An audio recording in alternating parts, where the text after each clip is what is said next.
Today's episode is truly for everybody because it's about functional health. And as small business owners and entrepreneurs, we all need to feel our best so that we can perform our best. So, Joe Radich from R3 Health in West Palm Beach is on the podcast today. And I think you guys are all going to get a lot out of it. So, enjoy the episode. Hey, Joe, thanks so much for coming on the podcast today. I'm so excited to talk to you all about functional health, how business owners can implement it.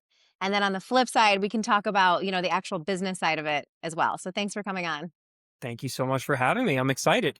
Yeah. So talk to me about what functional health actually is and what the areas that you're really excited about.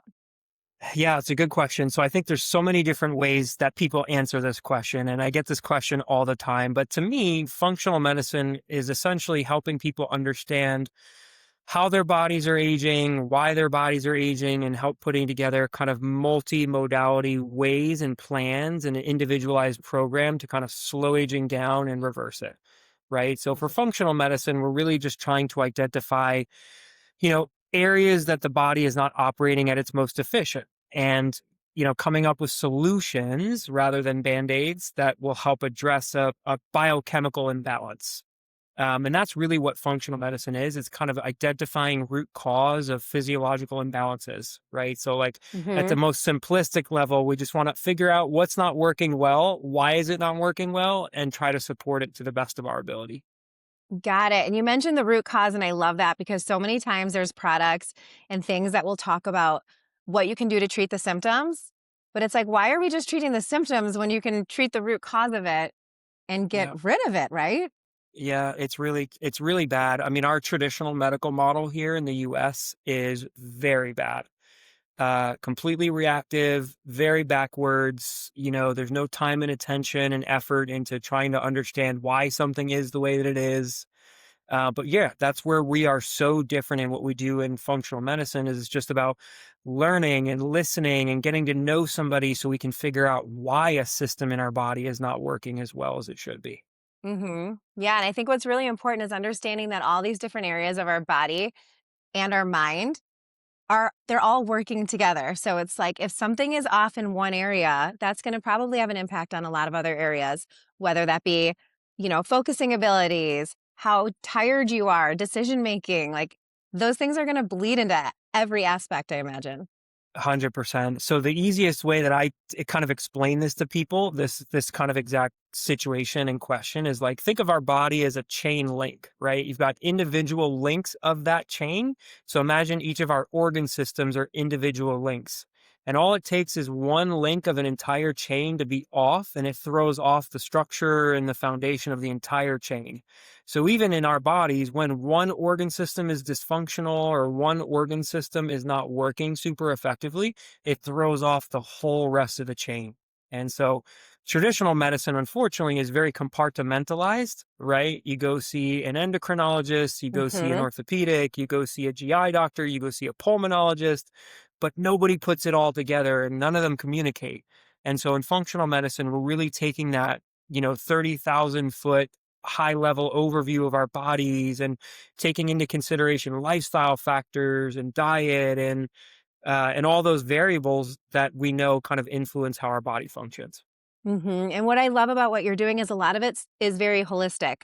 So as opposed to trying, medications to treat the symptoms, a lot more can be done with these different modalities. So, Dan and I were obviously just down in West Palm and we got to experience your place and we were there for hours and we left that place feeling like jello. We felt so good. And can you talk to me through some of the different things that you guys offer and what some of those benefits are? Yeah, so we've got kind of two different things going on here. We've got R3 Health, which is our functional and integrative medicine clinic. And then we've got what's called MedHouse, which is essentially our kind of biohacking and longevity center. And so we've put kind of both of these structures and entities all under one roof. And so people who come in who want to learn more about their body, they might kind of come in through the R3 Health side and do some blood work. And, we might come up with a supplement regimen and some bioidentical hormones and peptides. And we've got that aspect. And then that same person can then go across the hall or go next door and they've got every tool that they need to kind of reverse age or biohack, right? So we've got on the MedHouse side, everything from cryotherapy chambers to hyperbaric oxygen chambers to a couple different infrared devices, an amazing device called the Immortal Bed. We've got sensory deprivation float tanks, private contrast suites. I mean, you name it, we have it. And so that's kind of what we've built here, which is kind of an all-encompassing health, wellness, longevity ecosystem. And we're really excited about it because we don't really think that there's anything else quite like it out there. Right. It was really great to see that each side of it because like we were talking about, everything kind of works together. So if you're missing something in, one area, you really have to put the whole puzzle together. And so being able to Yep. experience those different modalities, I think is really interesting. And for my listeners that are business owners, there's so many times where you're staying up late or you're waking up early for a meeting or you're stressed out. So can you talk to me about like some of the health benefits cognitively that, the work that you're doing provides? Yeah, for sure. So we all live stressful lives, whether you're an entrepreneur or not an entrepreneur, right? We all have things going Right. on. And unfortunately, today's world is kind of crazy. So, yeah, we're all stressed. And so the biggest issue that happens to our body physiologically when we're stressed is our body starts making a lot of cortisol. Cortisol is basically our stress response hormone.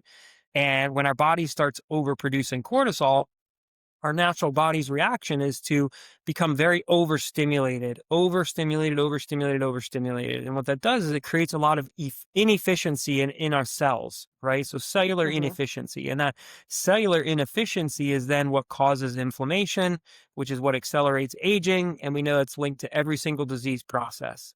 So when we have stress going on, whether it's mental stress or physical stress, even so, imagine like a professional athlete or a CrossFitter or physiological stress. So imagine you get into a car accident, right? Or imagine there's a hormonal imbalance or you've got Hashimoto's thyroid issues, right? That physiological imbalance inside, our body still has to respond to the stress, whether it's mental, physical, or physiological. So when we are in a stressful situation or environment, our body just becomes very efficient, creates a lot of inflammation, and that's what ages us. So a lot of our Interesting. therapies and modalities here are really geared towards helping our bodies kind of cope and compensate to the stressors that we all subject ourselves to every day. Got it. And just to go a little deeper on that, because I'm so curious, when I started working with you guys on my blood work, one thing I was very surprised to hear was how high my inflammation markers were because I thought I was generally healthy, I work out. And so Mhm. that was very alarming to me. And I'm curious, why does our body do that for stress? Is inflammation there then as a protective barrier? Because it seems like it's such a negative thing that we're always trying to reduce inflammation. Yeah, for sure. So I think people think about the word inflammation as like an orthopedic problem, right? Like, oh, joint issues, or I have arthritis, or I've got tendonitis in my elbow, right? And that is a component to inflammation. Yes, inflammation can influence our musculoskeletal tissues, but there's this bigger inflammatory concept, and that's cellular inflammation. And so again, when we are stressed and cortisol is high and our body's operating in this kind of pseudo fight or flight mode, Hmm. right? Our cells just don't operate as efficiently. And when our cells don't operate efficiently, that's what creates this higher level of intracellular inflammation.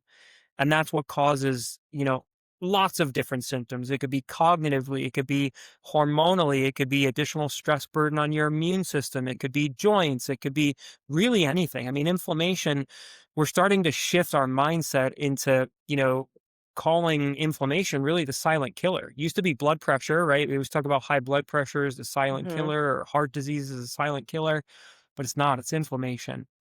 Somebody really smart and somebody successful has trademarked this concept of inflammaging. Inflammaging, where Ooh, we that's a know good that, word. and I can't take credit for it, but somebody has trademarked that because we know now that how strongly inflammation is kind of affiliated with the aging process in general for the reasons that we just mentioned. Right. It's so true. So, once Dan and I started working with you guys and understanding the different things in our blood work and biohacking per se, we look back on photos of us from a few years ago compared to now. And we're Yeah, like, we look so just swollen, inflamed, yeah, unhealthy. It's pretty wild the things that can be done now. And again, it's nothing that's unattainable and unreachable. These are just modalities that can start implementing in your life and I think making big changes and yeah. can result in so much, better cognitive, better sleep. And, once you get everything working together, my God, especially for business owners, like that's a huge deal. It's a huge deal for sure. And again, it's like it's not, you don't need to make billions of dollars in order to do these things, right? These are kind of very foundational core philosophies. And I always say, especially to our entrepreneur patients, again, we all have this chaos and this stress, and it's putting out different fires, different days, and travel and time zones and deadlines and financial stresses and business decisions. Like we all have it as entrepreneurs, right? And Hmm. so that stress will not stop. That's what an entrepreneur does, right? We just live We in thrive on constant it. exactly. We live in constant states of stress, right? So it never goes away, it just modulates. So I always say, like, I can't take the stress out of your life, but we can at least help your body have better coping mechanisms to kind of adapt and deal with it so that you're not having those long-term, kind of aging or inflammation, downsides. I would love for you to walk me through some of the different things that you guys offer and what your opinion on, like, these are the things 10 out of 10 must do. These are the things that, okay, maybe it's like a 7 or 8.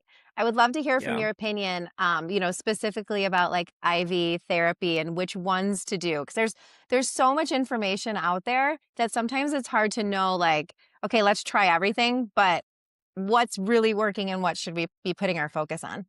Yeah, agree. So I think with one easy thing, I mean, two easy things that are just lifestyle things, right? That we're all can be in control of, which is diet and sleep, right? So yes, it might be hard due to work schedules and maybe we don't have enough time to get enough sleep or the quality of our sleep is not great, but people really need to prioritize healthy and clean eating and really prioritize their sleep habits.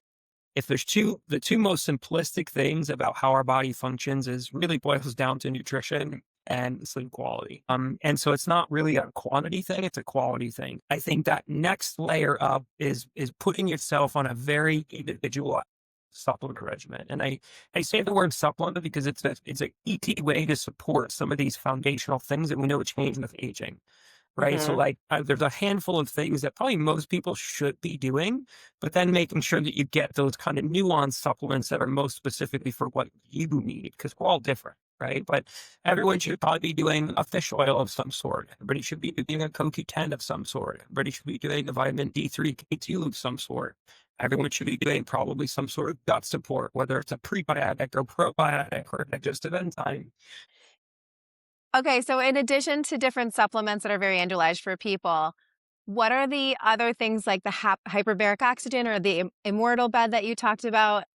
We loved that one, by the way, but can you speak a little bit on what that's doing and what that does to our brain? Yeah, so this is all the fun stuff, right? This is all the biohacking. I want to live amazing quality of life for the longest amount of time possible. So, yes, I think there's some amazing IV therapies, peptides, modalities. So, on the IV side, I think things like ozone IVs are amazing, really helping your body detox, manage inflammation. Things like NAD and methylene blue IVs. These are, again, really great kind of neuroregenerative tools. They really help with cellular and mitochondrial function. So, those are a couple of IVs that we do a lot of here that are amazing. I think peptides is another amazing category. There's lots of buzz and talk I about. feel like this is a new topic. I hear peptides more and more now. Yeah. So again, the simplest way to think about peptides are nothing more than different combinations of amino acids that are assembled together to target a very specific cell in our body, right? So there are peptides that help stimulate immune system function. There are peptides that help stimulate hormone production. There are anti-inflammatory peptides. There are peptides that help with collagen production, right? So again, coming up with an individualized peptide regimen is incredible. And see, these are easy things. Some of them are even oral or topical, certainly injection or IV, but easy things that you can incorporate there. And then all the fun stuff that you guys got to experience when you were here. Everything from hyperbaric oxygen to the Immortal Bed. The Immortal Bed is arguably my favorite piece of technology that is That was available. really cool. Yeah. It's a lot of different technologies: infrared, PEMF, molecular hydrogen, vibrational therapy, guided meditation. Just an incredible device. But I think, again, like biggest ROI, if you're going to invest time and effort into this type of stuff, Immortal Bed, hyperbaric oxygen, and I think contrast. So, like our private contrast suite is cold What is plunge. contrast? Yeah, what does that mean? So, contrast essentially just hot to cold, right? So we've got a private room where you've got cold plunges and infrared sauna. And so you're jumping back between the two, hence the contrast. Okay. And what is that doing for us? So really anti-inflammatory, really stem cell promoting, really regenerative, really immune boosting. Incredible health benefits with contrast therapy. Got it. And one area that is becoming really popular is women's health in the 40s and this perimenopause, and it's finally getting all the attention that it deserves. What are you seeing for women specifically that's having a big impact? Yeah. The biggest thing that this is really, it's kind of funny because these are philosophies and foundational principles that we've been talking about in functional medicine for 30 years, 40 You're years. like, this is not new. It's finally catching on. It's just like now people are on board with what we've been talking about and being shunned about for decades. But yeah, there's been a lot of really change in the mindset and mentality of hormones, especially for that, kind of early perimenopause, menopause, postmenopausal female. We now know, again, things that we've been talking about, but now we know for a fact hormone optimizing and hormone balancing is safe. It does not cause increased risk for cancer and heart disease and stroke and blood clots. There's a right way to balance and optimize hormones, and there's a not right way. So when you're thinking about these things, if you fit into that demographic, you have to be thinking about hormone optimizing. It is arguably the most important thing that someone can do, and this is for men and women, but in particular women. To your point, we have completely shifted the mindset of traditional medicine, and now traditional medicine fully recognizes the benefits and why it's so important to really balance those hormones. So I had a hysterectomy when I was 32. And not once after that massive surgery did they ever talk to me about hormones or the impact that hysterectomy would have on my hormones. It's a crime. It's It blows my mind it's a crime because the day that that happens, your body completely changed. completely. And I was only 32, so I'm 41 now. Thank God I read this quote that was like, you need to be the CEO of your health. And once I'd made that shift, what a wild difference that was. Yeah, and again, that just kind of goes to show you the power of hormones and why it is so critical to make sure that you are balancing and optimizing them. And again, I think everybody thinks about hormones as like sexual function, right? Hormones are Hmm. beyond that, right? Hormones really influence everything about how your body operates and functions. Hormones affect your immune system, they affect your bone density, they affect digestion, they affect cognition, they affect literally everything. So, as a young woman at 32, going to get a hysterectomy and instantly putting yourself into menopause, all you're doing at that point is aging yourself super accelerated unless you're Hmm. supporting your hormones. And this is a battle I deal with every day. Women who go through hysterectomies, partial, total hysterectomies. They have ovaries taken out. They have intravaginal like pelvic stuff for endometriosis and PCOS. Like, that's not the answer. If you just correct the underlying imbalance, a lot of the symptoms will go away. And instead of just living with it and dealing with it and having no awareness around it, yeah, it's pretty wild. I love seeing the push for more of this information to come out. So with a lot of these places now offering hormone therapy at different types of locations, what should people really look for to find the right person?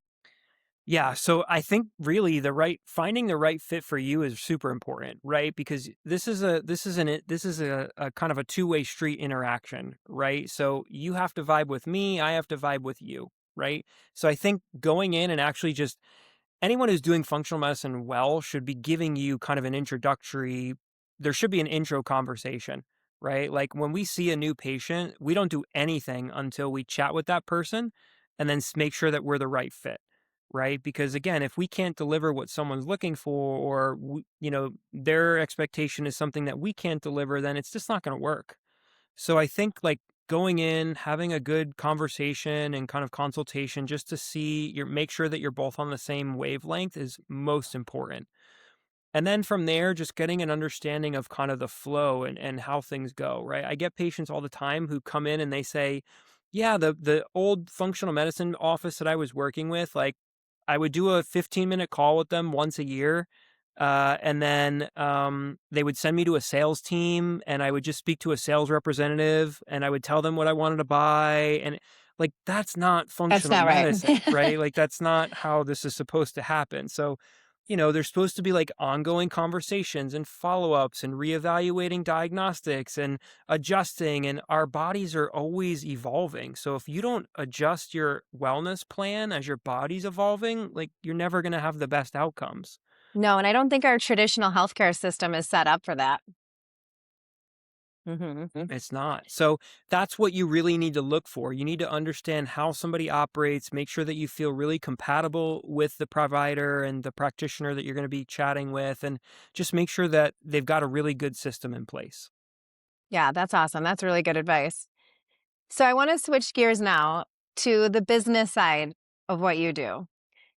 It feels for me that functional health is really having its moment and it's blowing up and people are becoming a lot more educated on it.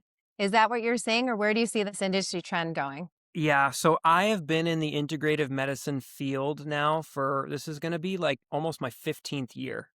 So the evolution that I have seen, if you look at that 15-year window, I mean, the evolution that I've seen in the last 3 years trumps the 12 years before it. So it is going to the moon. It's an area where you could go on any social media platform and you're going to see, 100 different podcasts. You're going to see this expert, that expert. People are talking about it, and not Hmm. even medically trained people, right? Well, that's what's a little scary. If It is. Yeah, it is. So it goes back to just making sure that you understand who you're working with and where you're getting your advice from. But our scope and our field of medicine is just booming. And it's definitely one of those things that it's going to continue to boom because, again, when you've got traditional medicine, now recognizing philosophies that functional medicine's been talking about forever, now it's going to off to the races. And Right. And what I love is it's not a fad. Like this is going to be the future that's going to stay because it makes so much sense to work with our bodies on a holistic level. agreed completely. It's not going to stop. It's more about changing the mindset of how we live our lives and our lifestyle as a whole. Hmm. So you mentioned you have two parts of the business, and then there is a third area you do as well. Yeah, there's a lot of areas. Well, like tell me all the different things you're doing. Hey. So we've got R3 Health, which is our main functional medicine clinic. We've got MedHouse, which is we branded MedHouse as essentially our membership style biohacking community or concept. I also have a practitioner training program. So we are launching a full functional medicine practitioner training program as well. And we have some big expansion plans that we're in the final stages of planning for just kind of our existing locations. So we've got kind of a lot of things going on at the same time. Wow. So how do you find that is managing the almost like the education around what's going on in functional health with the running of a business part? Yeah, it's a lot for sure. I'm fortunate in the sense that we've got an amazing operations team in place here, and I wouldn't be anywhere that I am today without the support of them, and I'm so grateful for them, honestly. Our core operational team has been with me really since the beginning, which has been incredible. And so, it's a nice that I have that in place as kind of a safety net for our main operating businesses, which allows me to kind of, slow down my patient care a little bit and kind of, dabble into some of these other expansion projects. So, it's definitely about time management, as I'm sure it is with any entrepreneur, right? But having the right team in place, making sure that you're delegating efficiently, and then really being able to kind of get your hands into those other, expansion initiatives that you're dreaming of. Got it. And one area that I find so fascinating, you know my husband Dan pretty well. you guys are built with medical brains, which can be different than the business side. And there's not as necessarily as much business training as you've had as like the medical part. So how do you find the balance with that? And do you enjoy doing both parts? It's so funny that you say that. I always say, like, if I had an MBA, I would be so much further in life. But I don't. And this is a lot of hard, this is on the street learning. And I will tell you this, and I think any entrepreneur will say the same thing. I've made a lot of mistakes. I've lost a lot of money, learned a lot of hard lessons, but it's all for growth and development, right? So, um, yes, I would say that it's hard juggling them all, honestly. But again, with the right team and delegation and, kind of really prioritizing where you invest your time and effort, as long as you have a well thought and laid out plan, you can make it happen for sure. Yeah, very, very well said. So you mentioned that you have a membership. Do you find that having the membership program is the best modality, or what do you find that most of your patients do? It's a good question. So we've been back and forth with kind of memberships, right? So as an entrepreneur, we love the idea of recurring revenue. Right. So we love that membership model. But what we found with our local community here that, comes into the facility regularly, they didn't love the membership model quite as much. I think consumers and patients, they love choices, right? And they love the ability to not be handcuffed or sent down a specific pathway. So, although we do have membership and we kind of branded ourselves as like a membership club or facility, we're not exclusively membership. Got it. So it can be kind of choice of what people are doing. Yes, people have a la carte options. And so we don't want people to feel like they're handcuffed into, kind of following a specific, kind of format or line in our businesses. Right. And what I love about that is people like us that don't live there, but we do visit there rather frequently, we can pop in there and, do services, but not worry about having a monthly membership that we're going to go months without using. Exactly. Yeah. For us, we have to have all options because for what we do, it's a very unique medical practice in the sense that not a lot of people or clinics offer what we offer. So we do have a very big percentage that is kind of what I call medical tourism. So people come to us, people fly to us, or, they're here seasonally or whatever the case may be. So that's why we can't be membership exclusive. When Dan and I were there, I'm like, this is a great date idea. Like, come here, you feel great at the end of it. So our private contrast suite is one of our most booked services, and it's just couples or small groups. And we're, again, kind of shifting the mindset of what date night really looks like or feels like. So yes, 100%. Yeah, I love that. All right, we're running out of time, but before we wrap up, I would love to leave our listeners with like, if they're going to implement one thing into their day to feel better, what do you recommend that be? Oh man, you got to find your stress release outlet, right? Again, we're all busy, we're all entrepreneurs, we all have things going on. So whether it's prioritizing sleep, whether it's a meditation app, whether it's your exercise regimen, whether it's your 60 minutes of quiet time, like whatever it is, you have to have a stress outlet. Have to. Like for me, if I don't exercise in the morning, I'm done. Like I'm not going to feel well. I'm not going to have a good day. Like it's just not going to be great. And listen, there's days I can't because of travel or schedule or kids or whatever. But you got to have that stress outlet. And I always say my favorite time of the day is when I'm sitting here in my building at like 7 p.m. and there's not a soul here. The lights are off and it's just quiet. So you got to find those times. So find your stress outlet is my guide. Find those moments. That's such a good tip. That's something everybody can absolutely use. All right. Well, thanks so much for coming on the podcast. I can't wait to come back and continue to use all of the services and the things that you guys have because I'm all about it and I'm just excited to see where it all goes. Thanks for listening to Nothing Small About Business. Make sure you follow this show so you don't miss the value in upcoming episodes. Share this with someone who's growing and connect on socials for more.